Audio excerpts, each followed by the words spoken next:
दोस्तों नमस्कार, आप देख रहे हैं विनय भोजपुरी नंबर वन। तो फिर से आपको विनय भोजपुरी नंबर वन में स्वागत करते हैं। जी हाँ दोस्तों, आपको बता दें कि राजा राम लेकर कल से जो खेसारी का फिल्म का काफ़ी चर्चा है। इसका चर्चा का सिर्फ एक ही कारण है, जो कि इसका फोटो।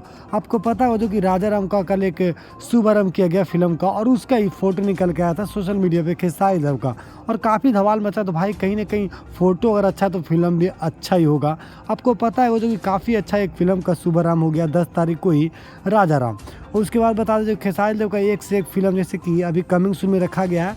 आपको बता दें जो कि एक फिल्म का नाम है रंग दे बसंती, उसका भी जो कि दुर्गा पूजा पे ही जो कि फर्स्ट लुक आने वाला था, पर संघर्ष 2 की वजह से नहीं आ पाया। आपको पता होगा एक तरफ जो कि जलवा कायम रख रखा जो कि संघर्ष 2, तो कहीं ना कहीं अभी भी खेसारी देव का जलवा कायम है, अभी भी कायम रख रखा खेसारी देव ने। खेसारी देव ऐसे ऐसे फिल्म जो कि लेकर आ रहे हैं जो कि भोजपुरी में सोचना पड़ेगा इनका विरोधियों को।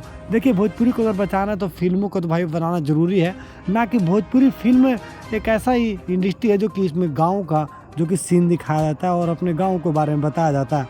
तो कहीं ना कहीं भोजपुरी में अपना एक अलग ही पहचान है, और जिस तरह खेसारी देव काम कर रहे हैं तो कहीं ना कहीं भोजपुरी का अलग कुछ करने का प्रयास कर रहे हैं। इनका सिर्फ एक ही मकसद है कि हाँ लगातार हम फिल्म देखें, ना कि हम एल्बम का जो कि इंडस्ट्री बनाएंगे। सिर्फ फिल्मों का इंडस्ट्री बनाना चाहते हैं खेसारी लाल यादव।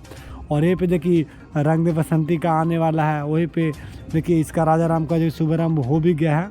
और देखिए जैसे शूटिंग अभी स्टार्ट हो गया इसका, और देखिए जैसे ही आपको रंग दे बसंती का फर्स्ट लुक आता है तो सबसे पहले हम न्यूज़ देने का प्रयास करेंगे। तो चलिए आज का ये न्यूज़ था, चलिए फिर मिलता है अगले वीडियो में। तब तक के लिए जय हिंद, जय भोजपुरी।